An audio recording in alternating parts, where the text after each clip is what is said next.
La psychologie, dans l'homme, est un moyen qui lui permet de structurer sa vie interne à sa vie externe.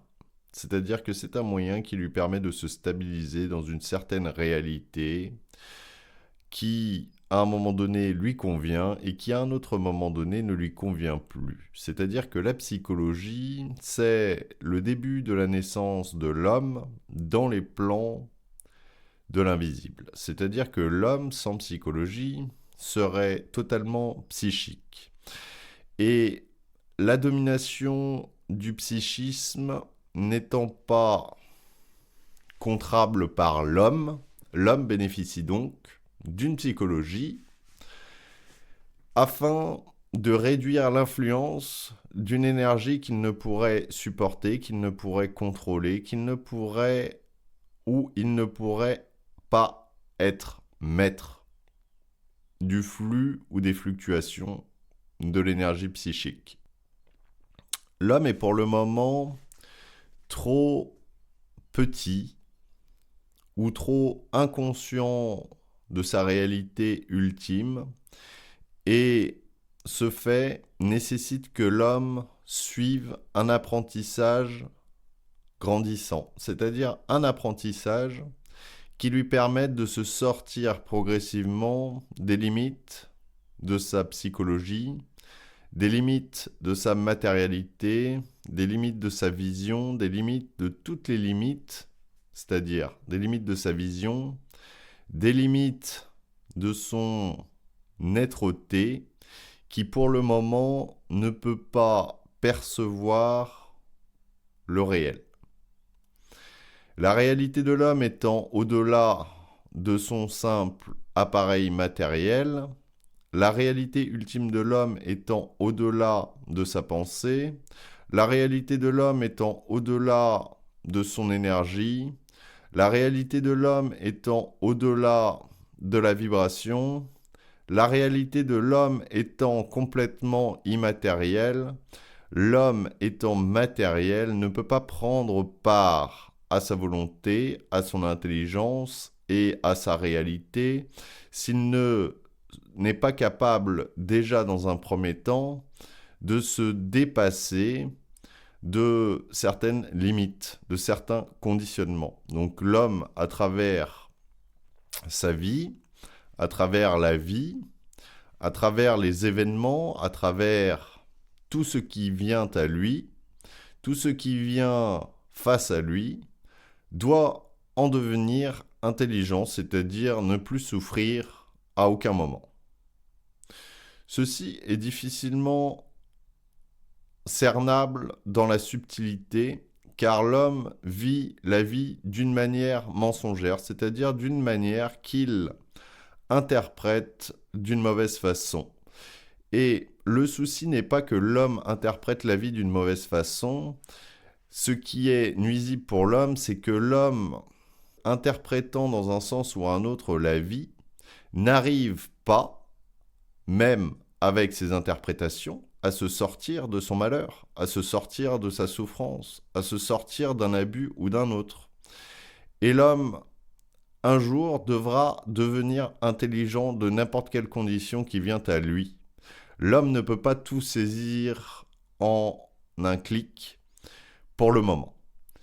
L'homme peut saisir ce qu'il peut saisir, et donc il est sous sa responsabilité de saisir ce qu'il doit saisir. Mais l'homme ne veut pas saisir ce qu'il doit saisir, il préfère saisir ce qu'il veut saisir. Donc, partant de cette condition, l'homme joue finalement un rôle qui n'est pas le sien et qui bénéficie à autrui, c'est-à-dire qui bénéficie à autre chose ou à quelqu'un d'autre que lui. Lui n'étant pas capable de se séparer ou de saisir la vie, c'est-à-dire de se séparer de l'illusion, de se séparer de la souffrance, etc., etc., l'homme continue un jeu où lui n'est jamais gagnant réellement, c'est-à-dire profondément. C'est-à-dire que l'homme pourrait, d'un jour à l'autre, régler des problématiques dans sa vie de manière définitive. Mais l'homme ne voit pas la vie comme ça. L'homme interprète la vie, catégorise sa vie, ses actions, et jouant d'un jeu qui est mal interprété, ne bénéficie finalement pas de la vie, mais bien des chocs seulement de la vie, qui, à un moment donné, le remettent face au réel, face à sa petitesse, face à son impossibilité de saisir la vie parfaitement. La vie ne joue pas de jeu où l'homme n'est pas gagnant. C'est-à-dire que la vie amène des événements à l'homme dans la mesure où il est capable de les absorber, où il aurait été capable de les absorber. La répétition des chocs, la répétition du réel face à lui, est un acte d'amour, mais que l'homme ne voit pas, car il souffre de cet acte sans en saisir toute la réalité, ou une partie de la réalité, qui lui permettrait de se sortir définitivement d'une voie qui n'est pas la sienne. La voie n'étant pas un chemin, la voie étant un axe qui permet à l'homme de se savoir au bon endroit, de se savoir à la bonne place, de se savoir dans sa vie. Pour que l'homme puisse saisir la souffrance, pour que l'homme puisse saisir la vie, il doit être capable de dépasser ce qu'il s'est fixé dans son mental inférieur, ce qu'il s'est fixé par obligation, car il n'avait pas d'autre moyen sur le moment pour échapper à la souffrance. L'homme jouit d'une naïveté qui n'est pas sans reproche. C'est-à-dire que l'homme ne peut pas bénéficier de la vie s'il reste naïf indéfiniment. L'homme doit sortir de sa naïveté, l'homme doit comprendre sa naïveté, et la vie ne peut que lui faire remarquer la réalité par petits à-coups. L'homme ne peut pas rentrer dans le réel d'un moment à l'autre. L'homme est tellement irréel que s'il rentrait dans le réel, il serait automatiquement anéanti. Car pour lui, ce qui est la vie est forme, et la vie en lui n'est pas forme. Toute la vie en lui n'est pas forme. La forme est seulement soutenue par la vie, de manière à ce que l'homme, finalement, retourne à sa source, c'est-à-dire l'informe. Mais pendant que l'homme est une forme, l'homme doit saisir que dans son invisibilité, donc dans sa partie immatérielle, résident des formes qui doivent déjà être épurées, qui doivent le permettre de gagner en liberté, qui doivent lui permettre d'assujettir les formes à son énergie. Et l'homme, dans cette réalité, n'est pas prêt, car il fonctionne par rapport à des formes, sa réalité est conditionnée par rapport à des formes, et tout ceci n'est pas détruisable rapidement. L'énergie le sait, mais elle ne peut montrer le chemin facilement à l'homme, car pour l'homme, il s'agirait de détruire sa réalité. Donc l'homme a, pour le moment, une psychologie qui lui permet de remettre à jour le réel, de remettre à jour sa volonté, de remettre à jour son intelligence, de remettre à jour tout ce qui doit être mis à jour. L'homme, dans ceci, peut partir du néant, et ceci est une erreur. C'est-à-dire que l'homme peut partir de n'importe quel point qui ne fait pas partie de sa réalité. Ici revêt une première problématique pour l'homme, c'est-à-dire que l'homme peut étudier la psychologie, mais qui ne fait pas partie de son être-té, c'est-à-dire qu'il va s'encombrer encore et toujours plus avec une réalité qui, bien que sonnant comme vérité, ne lui est pas applicable. C'est-à-dire que l'homme a sa propre psychologie, fonctionne sous des registres qui lui sont propres et qui ont été forgés pour une raison qui dépasse sa vision. Sinon, l'homme ne chercherait aucunement à regarder le réel d'une autre personne. L'homme se tournerait vers lui-même, agirait pour lui-même et allant dans cette direction bénéficierait de tout son mouvement, de toute son action, éventuellement de sa réflexion. Mais l'homme ne fait pas ceci et préfère regarder des grands hommes parler de ci ou de ça, qui finalement n'emmènent pas l'homme à son centre, mais font ressortir l'homme vers une réalité qui ne leur est pas propre. Donc, les hommes qui font comme ceci, c'est-à-dire qui regardent à côté, devraient regarder à quel point ils se sortent d'eux, même si ce qu'ils voient semble réel, même si ce qu'ils voient semble bien fondé. L'homme a déjà des constructions importantes à détruire.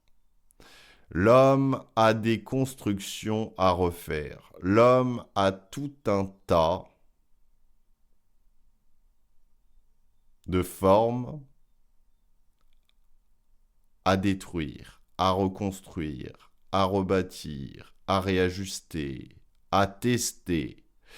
Et l'homme, plutôt que regarder sa vie, préfère regarder la vie des autres, préfère voir si ceci est acceptable. La vie n'est pas acceptable. Ceci est une réalité. La vie n'est pas acceptable. L'homme la verrait, il ne la trouverait pas acceptable. Ceci dit, l'homme, s'étant débarrassé de ses formes, s'étant débarrassé de tout ce qui n'est plus nécessaire pour lui, verra que la vie est bien au-delà des conditions psychologiques, émotives et pseudo-ésotériques ou spirituelles que l'homme émet, que l'homme croit, que l'homme suppose, que l'homme met en avant par rapport à une volonté qui pourrait naître de lui-même. L'homme doit comprendre que le fait qu'il pense, le fait qu'il croit, le fait qu'il ait une psychologie, lui permettent de fonctionner dans la vie. Donc, il s'agit de bien utiliser cette psychologie de manière à pouvoir être de mieux en mieux dans la matière et de mieux en mieux dans son êtreté, c'est-à-dire dans son immatérialité. Si l'homme n'arrive pas à faire la synthèse claire et nette entre l'immatériel et le matériel, à son niveau, l'homme ne s'en sortira jamais. L'homme doit s'en sortir. L'homme souffre et à un moment donné, il doit s'en sortir. Donc chaque homme doit faire une synthèse objective entre l'immatérialité de sa vie et la matérialité. Et faisant cette synthèse, l'homme se rendra compte de certaines choses qui ne sont pas bénéfiques à lui. Et il ne s'agit pas de tout regarder, il s'agit de vivre. Et c'est dans la vie que l'homme remarquera tout, finalement, au bon moment, car il sera en lien avec la vie et non plus seulement avec une matière qui l'empêche de voir la réalité en face. Donc l'homme, pour commencer une nouvelle vie, peut tout simplement commencer à se regarder objectivement dans ses mouvements de vie, dans ses actions, dans sa parole, et commencer à regarder d'un peu plus près ses pensées, mais non pas en restant fixé dans son immatérialité, mais plutôt en regardant la domination de sa pensée à travers sa vie. Et lorsque l'homme commencera à saisir qu'il est dominé par la pensée, subtilement, ou grossièrement, ou abusivement, l'homme commencera à redresser ses actions, ses paroles, ses mouvements, ses façons de fonctionner. Et il ne s'agit pas à l'homme ici de perdre du temps, de perdre de l'énergie. Il s'agit à l'homme de rentrer le plus rapidement dans sa vie nouvelle qui s'ouvre jour après jour. La vie est toujours en lien avec l'homme, c'est-à-dire que les forces de vie sont toujours présentes à l'homme dans chaque moment, à chaque événement. Les forces de vie sont silencieuses mais agissent parfaitement. Et agissant parfaitement, l'homme ne le reconnaît pas parce que lui n'agit pas parfaitement envers lui-même, parce que lui n'agit pas de la meilleure façon pour lui-même. L'homme, lorsqu'il agira pour lui-même, agira parfaitement avec les forces de vie, et les forces de vie seront là pour lui montrer tout ce qu'il a à voir. L'ego pourra se détacher du besoin de savoir ce qu'il a besoin de savoir parce que le savoir lui appartiendra. Le savoir fera partie de lui.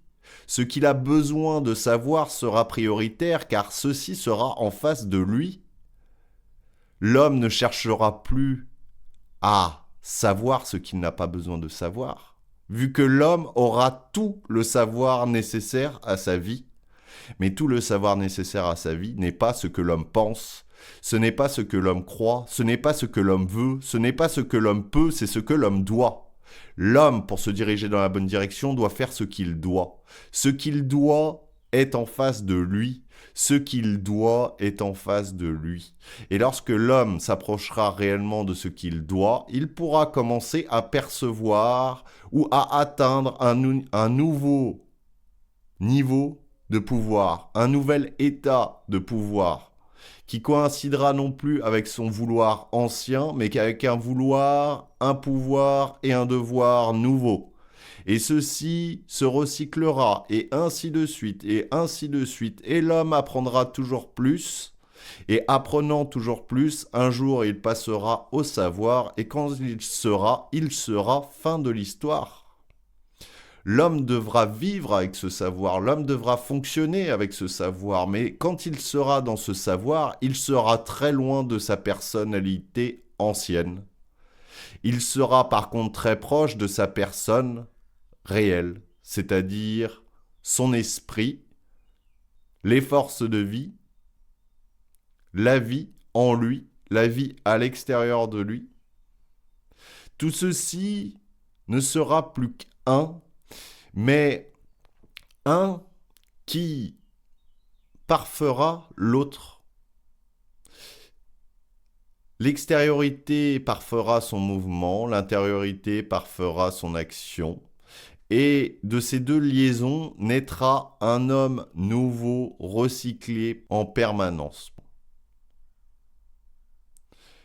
L'homme sera libre des formes, l'homme sera libre des croyances, l'homme sera libre de tout ce qui pourra lui être amené. Et dans cette condition, l'esprit sait parfaitement ce que l'homme est capable de recevoir, et l'homme doit être parfaitement intelligent de sa gestion de vie. Parce que l'esprit est dans sa réalité et est sous des conditionnements qui ne sont aucunement matériels, c'est-à-dire qui ne dépendent aucunement de la vision de l'ego dans la matière. Mais l'ego étant présent dans sa matérialité, doit prendre soin de sa matérialité, et c'est en prenant soin de sa matérialité que l'homme définira un point d'autorité entre lui et son esprit. Et le point d'autorité n'est pas un point absolu. Le point d'autorité de l'homme n'est pas un point absolu. C'est un point qui lui permet de bien gérer sa vie, c'est-à-dire de voir les abus de toutes sortes dans sa matérialité comme dans son immatérialité. Et l'homme, à ce stade-là, doit devenir parfaitement intelligent, parfaitement volontaire, pour être bien. et de remettre de la volonté dans son mouvement, dans son action, dans sa parole, à tout moment, c'est-à-dire d'être maître de sa vie au niveau où l'esprit lui permet. C'est-à-dire que l'homme sera toujours tanné par son esprit. L'homme doit mettre un arrêt à son esprit. Si l'esprit ne va pas dans sa direction, l'homme doit saisir tout ce qu'il a à saisir. Et tout ce qu'il a à saisir, c'est toujours pour lui. Si l'homme ne se décroche pas du mouvement de l'involution, c'est-à-dire du mouvement des masses vers une finitude, vers la mort, l'homme n'emploiera jamais les forces de vie avec lui, il emploiera des forces involutives, des forces évolutives, mais qui, dans un sens, ne sont pas sous sa parfaite gestion, c'est-à-dire que l'homme ne peut pas bénéficier parfaitement de l'énergie. Donc l'homme, pour débuter une nouvelle vie, qu'est-ce qu'il doit faire? L'homme, pour débuter une nouvelle vie, doit s'aimer. Il doit s'aimer profondément. Non pas seulement en surface, mais profondément. Il doit s'aimer profondément. La deuxième chose, c'est que l'homme doit devenir intelligent de sa situation. L'homme doit devenir intelligent de son être-té, c'est-à-dire qu'il doit devenir intelligent de sa partie matérielle, mais également intelligent de sa partie immatérielle. Il ne s'agit pas à l'homme de faire un saut du jour au lendemain, il s'agit pour l'homme de faire des petites actions et de voir son intelligence s'appliquer dans ces petites actions, pour qu'ensuite ces petites actions deviennent au fur et à mesure du temps des plus grandes actions, c'est-à-dire un plus grand bénéfice pour lui, un plus grand bénéfice pour autrui éventuellement. L'homme doit devenir volonté, c'est-à-dire qu'il doit engendrer suffisamment d'énergie dans ses corps pour qu'il puisse dépasser la main de Dieu. L'homme doit dépasser la main de Dieu. L'homme, la main de Dieu, il doit la prendre et la faire descendre dans sa matière. L'homme n'a pas à subir une domination infiniment. L'homme est dans son plan matériel, l'homme doit régner dans son plan matériel. Mais la domination qu'il puisse exercer sur le plan matériel pourra être reconnue comme réelle, pourra être reconnue comme abusive, pourra être reconnue comme contre ses frères, ou pourra être reconnue comme lumière, c'est-à-dire comme une énergie qui éclaire ce qui doit être éclairé. Et en lui, par contre, l'homme peut faire descendre la lumière dans ses profondeurs. L'homme peut faire régner la lumière dans ses ténèbres profonds. L'homme n'a pas soupçon que ses formes, sa réalité profonde ne peut être découvert que si l'homme est réel envers lui-même. L'homme peut se cacher des autres, l'homme se cache très bien des autres, mais l'homme, face à lui-même, face à son esprit, face à ses ténèbres, sera le seul maître à bord pour éclairer ce qui doit être éclairé. Et l'homme ne peut pas jouer avec ceci. L'homme ne peut pas faire du 50-50 avec ceci. L'homme, soit il est absolu, soit il est relatif. Et dans ce monde, la relativité ne pose pas trop de problèmes. Mais dans d'autres mondes, la relativité n'est pas possible, n'est pas envisageable, ne fait pas partie du réel. Donc l'homme, pendant qu'il est sur ce plan matériel, peut jouer de sa relativité, peut profiter de sa relativité, peut relativiser tout ce qu'il a à relativiser, et il n'y a aucun souci avec ça. Mais moi, je parle pour des hommes qui ont en eux une force, une puissance, qui un jour devra être canalisée dans un sens parfait pour eux. Et se canalisant dans un sens parfait pour eux, auront fait le ménage en eux et sauront exactement de quoi il en retournait de leur identité avant qu'ils fassent le ménage en eux. Et ces hommes, bien que commençant ce chemin, voient tout de suite le changement vibratoire entre la vie et eux, voient le changement vibratoire dans leur corps, voient le changement que leur apporte cette luminosité, et apprennent à gérer cette luminosité du mieux qu'ils puissent.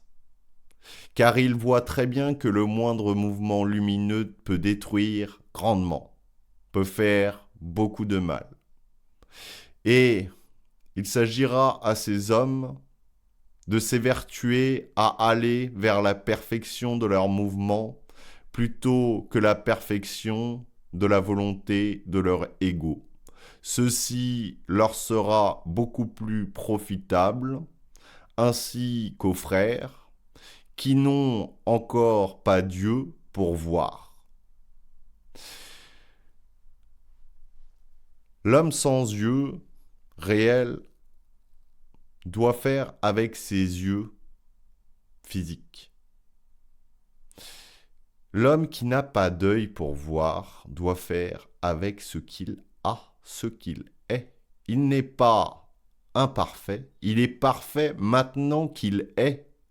Il est parfait et la vie qu'il a est parfaite pour lui. Mais il ne s'agit pas de dire que les conditions qu'il vit sont parfaites. Il s'agit de reconnaître que les conditions qu'il vit sont parfaites. Et elles sont parfaites dans leur imperfection de manière à ce que l'homme se ressaisisse, à ce que l'homme soit combatif, à ce que l'homme développe une volonté, une intelligence et un amour qui est toujours plus grand que leurs pensées, plus grand que leurs croyances, plus grand que tout ce qui pourrait être imaginé, c'est-à-dire tout ce qui pourrait être passé dans leur mental.